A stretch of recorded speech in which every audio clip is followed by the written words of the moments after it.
नमस्कार। आज एक बार फिर हम इनऑर्गेनिक केमिस्ट्री बीएससी पार्ट 1 के चैप्टर पीरियोडिक प्रॉपर्टीज़ में आपका स्वागत करती हूँ। मैं डॉक्टर प्रज्ञा टाक, एसोसिएट प्रोफेसर, राजकीय महाविद्यालय अजमेर। आज हम पीरियोडिक प्रॉपर्टीज़ का ही एक नया यूनिट शुरू करेंगे, एक नया टॉपिक, वो है आयनाइजेशन एनर्जी। इस आयनाइजेशन एनर्जी में जो कंटेंट्स हम कवर करेंगे वो है इंट्रोडक्शन टू आयनाइजेशन एनर्जी, कि आयनन विभव या आयनन ऊर्जा जो है वो क्या होती है, उसके क्या मायने होते हैं, उनको हम कैसे मेजर करते हैं, what are the factors affecting ionization energy, कि आयनन ऊर्जा को प्रभावित करने वाले कारक कौन कौन से होते हैं। तीसरा पॉइंट रहेगा हमारा डिटर्मिनेशन ऑफ आयनाइजेशन पोटेंशियल, कि आयनन विभव के निर्धारण करने की कौन कौन सी विधियाँ प्रयोग में ली जा सकती हैं। आयनन विभव एक पीरियोडिक टेबल के अंदर उसकी प्रवृत्ति या उसके ट्रेंड्स किस प्रकार से देखने को मिलते हैं। और अंतिम बिंदु रहेगा एक्सप्लेनेशन ऑफ केमिकल बिहेवियर, कि आयनाइजेशन पोटेंशियल की वैल्यूज़ की सहायता से है हम किस तरह से एलिमेंट्स के केमिकल बिहेवियर को हम स्टडी कर सकते हैं। तो ये 5 पॉइंट्स टोटल आपके आयनाइजेशन एनर्जी को कवर करेंगे। इनमें से कुछ हम पार्ट 1 में करेंगे और कुछ हम इमीडिएटली नेक्स्ट लेक्चर जो रहेगा उसके पार्ट 2 में वो हम कवर करेंगे। तो आज हम देखते हैं, शुरुआत करते हैं सबसे पहले ये जानने के लिए कि आयनाइजेशन एनर्जी या आयनन ऊर्जा क्या होती है। कोई भी एक विलगित गैसीय परमाणु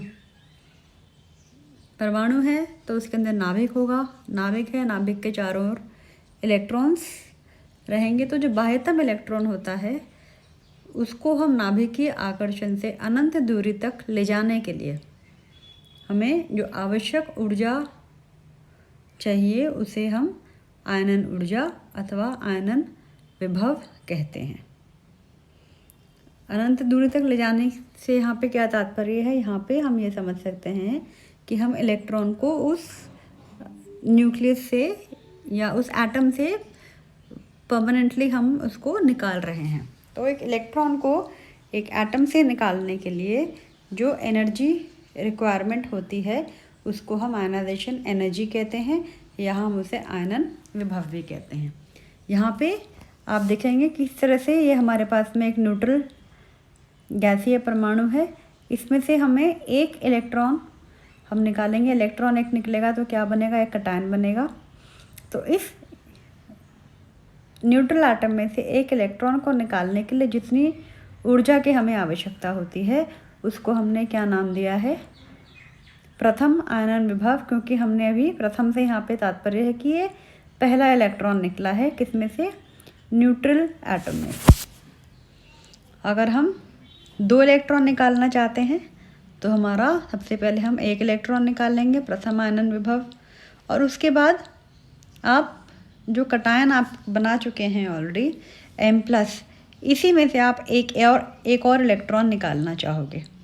तो अब यहाँ पर क्या होगा, न्यूट्रल एटम में से एक इलेक्ट्रॉन निकालने में हमें जितनी ऊर्जा चाहिए थी IP1, क्योंकि ये पॉजिटिवली चार्ज मोइटी हो गई है, इसका मतलब जो न्यूक्लियस का जो अट्रैक्शन है वो और भी ज़्यादा इसके इलेक्ट्रॉन फील करेंगे, पॉजिटिव चार्ज ज़्यादा है इसमें। इसलिए इसी में से एक और इलेक्ट्रॉन को निकालने के लिए जो हमें ऊर्जा है वो IP1 से ज़्यादा चाहिए होगी। तो यहाँ पे IP1 एक इलेक्ट्रॉन निकालने के लिए, IP2 2 इलेक्ट्रॉन निकालने के लिए, एंड कॉन्सिक्वेंटली IP3 तीसरा इलेक्ट्रॉन निकालने के लिए, तृतीय आयनन विभव। तो फिर आप देख सकते हैं कि जितनी बार आप एक एक इलेक्ट्रॉन निकालने की चेष्टा करते जाएंगे वैसे वैसे आयनाइजेशन पोटेंशियल को हम IP1, IP2, IP3 का नाम इसके हिसाब से हम चेंज करेंगे, ताकि हमारी समझ के लिए कि हमने इसमें से कितने इलेक्ट्रॉन्स निकाले हैं न्यूट्रल गैसीय परमाणु में से, न्यूट्रल और आइसोलेटेड गैसीय परमाणु में से। तो ये तो है कि इस आयनाइजेशन एनर्जी से हमने जो समझा है वो ये है कि हमें एक न्यूट्रल गैसियस एटम में से उसके बाह्यतम जो इलेक्ट्रॉन होता है उसको हमें नाभिक के आकर्षण से अनंत दूरी इनफाइनाइट डिस्टेंस तक ले जाने के लिए जितनी एनर्जी, जितनी ऊर्जा की हमें आवश्यकता होती है उसे हम आयनाइजेशन पोटेंशियल या आयनाइजेशन एनर्जी का नाम देते हैं। अब हम देखते हैं कि इसके लिए फैक्टर अफेक्टिंग आयनाइजेशन एनर्जी क्या क्या होते हैं, अर्थात आयनन ऊर्जा को प्रभावित करने वाले कारक कौन कौन से होते हैं।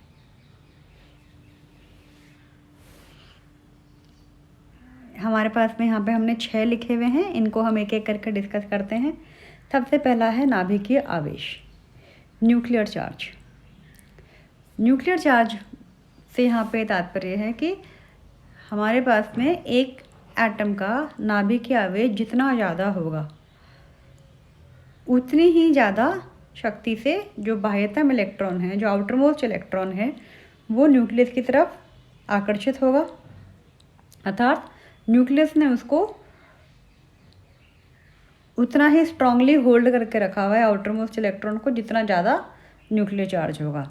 इसका मतलब हमें आउटर मोस्ट इलेक्ट्रॉन को न्यूक्लियस से अनंत दूरी तक ले जाने के लिए हमें ज़्यादा ऊर्जा लगानी पड़ेगी और एज अ रिज़ल्ट हमारे पास में आयनाइजेशन पोटेंशियल का मान ज़्यादा रहेगा। अर्थात ज़्यादा न्यूक्लियर चार्ज मतलब वो ज़्यादा स्ट्रांगली होल्ड किया हुआ है उसने इलेक्ट्रॉन को, इसलिए उसको दूरी तक ले जाने के लिए हमें ज़्यादा एनर्जी चाहिए होगी।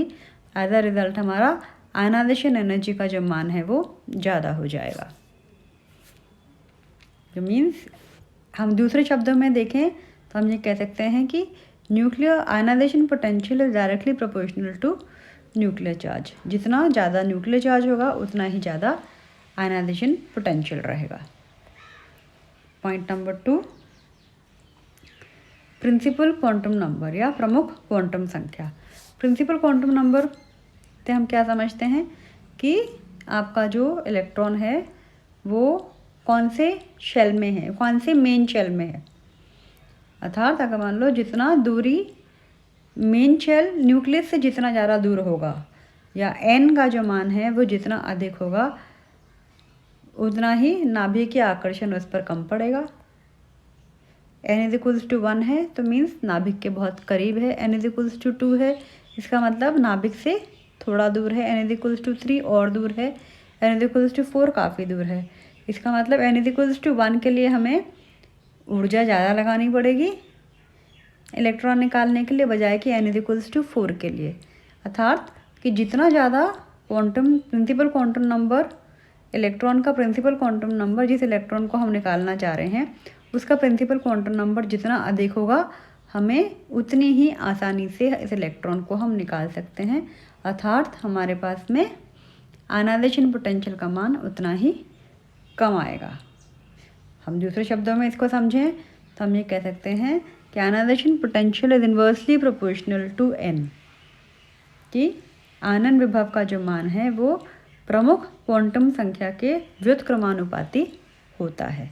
जितना ज़्यादा प्रिंसिपल क्वांटम नंबर का मान है उतनी ही कम हमें ऊर्जा लगानी पड़ेगी इलेक्ट्रॉन को निकालने के लिए।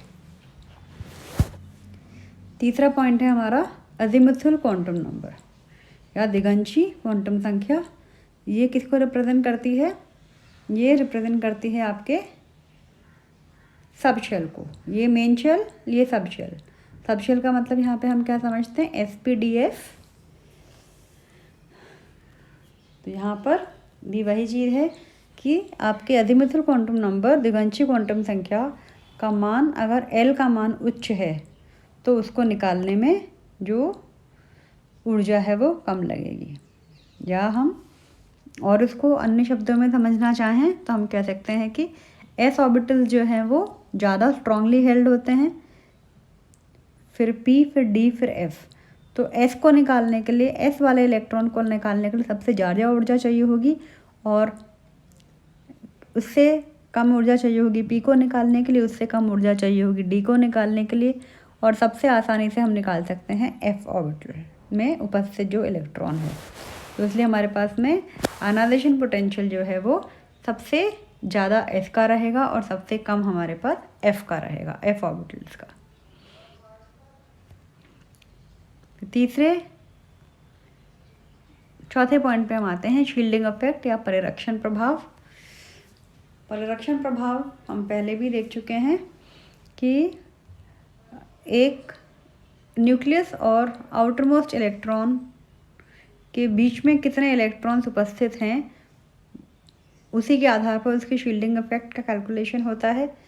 तो यहाँ पे जितना ज़्यादा परिरक्षण प्रभाव आउटरमोस्ट इलेक्ट्रॉन और न्यूक्लियस के बीच में होगा, उतना ही उसका प्रभावी नाभिकीय आवेश इफेक्टिव न्यूक्लियर चार्ज कम हो जाएगा, और कॉन्सिक्वेंटली जितना ज़्यादा शील्डिंग इफेक्ट है उतना कम इफेक्टिव न्यूक्लियर चार्ज है, और उतनी ही आसानी से हम इलेक्ट्रॉन को निकाल सकते हैं।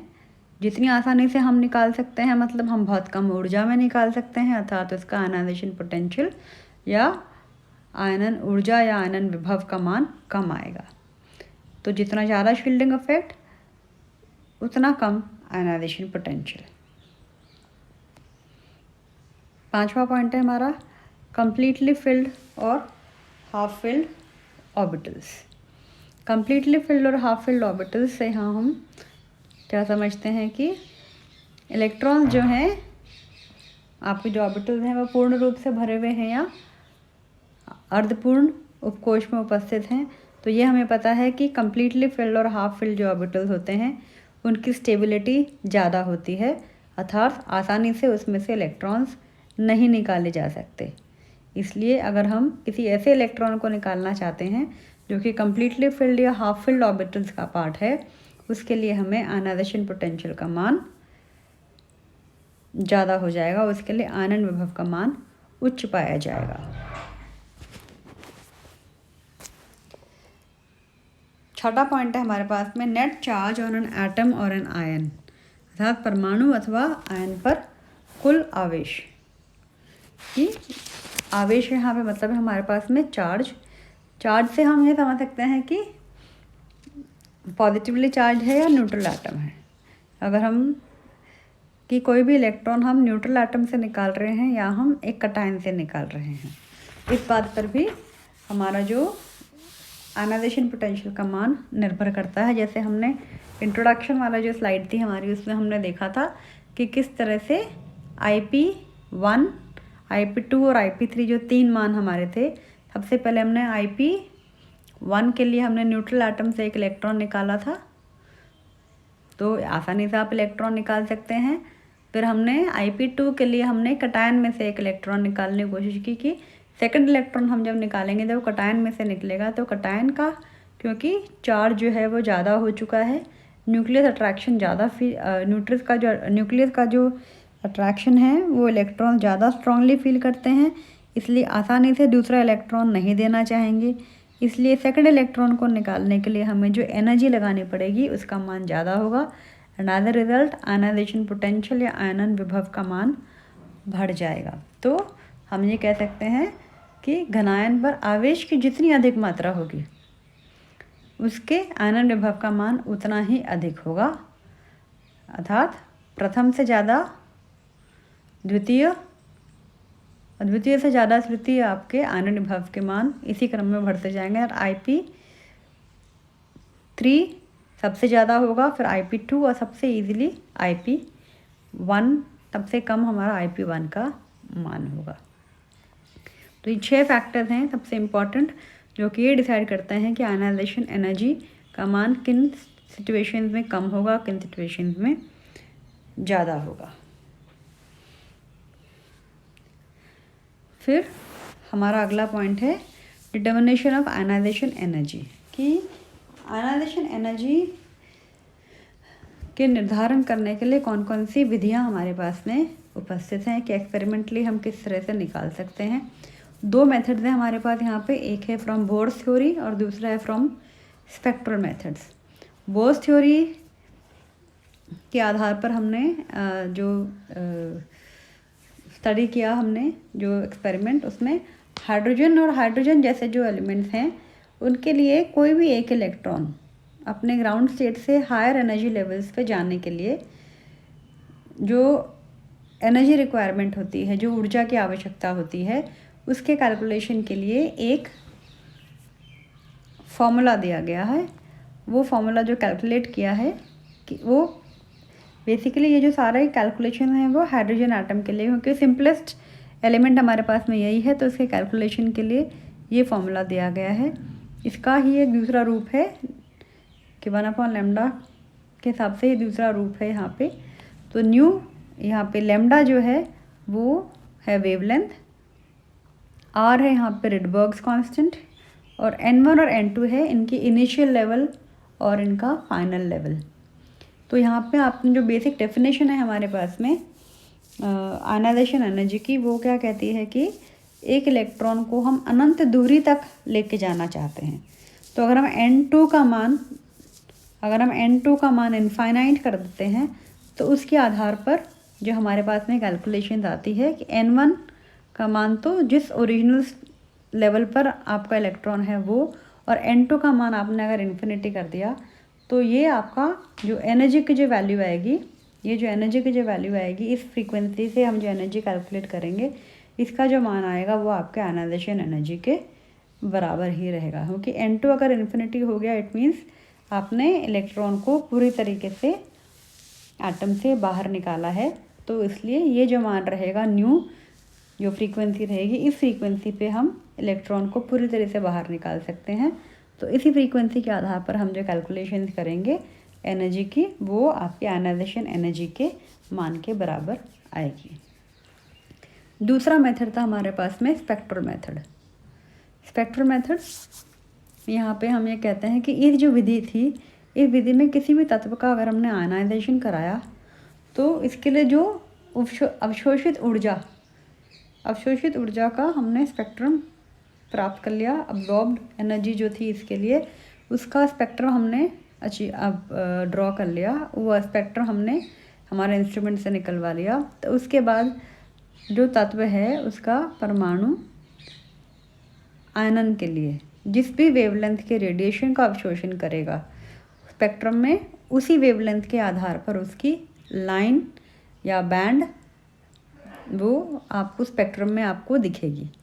तो वो जो आपको जो स्पेक्ट्रम में जो आपको जो लाइन दिखेगी जिस भी वेवलेंथ की रहेगी, उसी वेवलेंथ के आधार पर उसके फ्रीक्वेंसी एंड उसी से हम एनर्जी E=h के आधार पर हम इसके कैलकुलेशन कर सकते हैं। तो यहाँ पे अब्जॉर्प्शन जो हुई है किस वेवलेंथ पर हुई है, उस वेवलेंथ या किस फ्रीक्वेंसी पर हुई है, उस फ्रीक्वेंसी के आधार पर हम यहाँ पे आपके स्पेक्ट्रल जो स्पेक्ट्रा हमारे पास में आता है स्पेक्ट्रा से भी हम इसकी कैलकुलेशंस कर सकते हैं। तो इन दो विधियों में से कोई सी भी एक विधि से आप आयनाइजेशन एनर्जी का कैलकुलेशन या उसका निर्धारण आप कर सकते हैं। तो आज के लेक्चर में बस इतना ही। अगले लेक्चर में इसी आयनाइजेशन एनर्जी के बाकी के जो पॉइंट्स हैं उनको हम स्टडी करेंगे। तब तक के लिए thanks for being with me. धन्यवाद।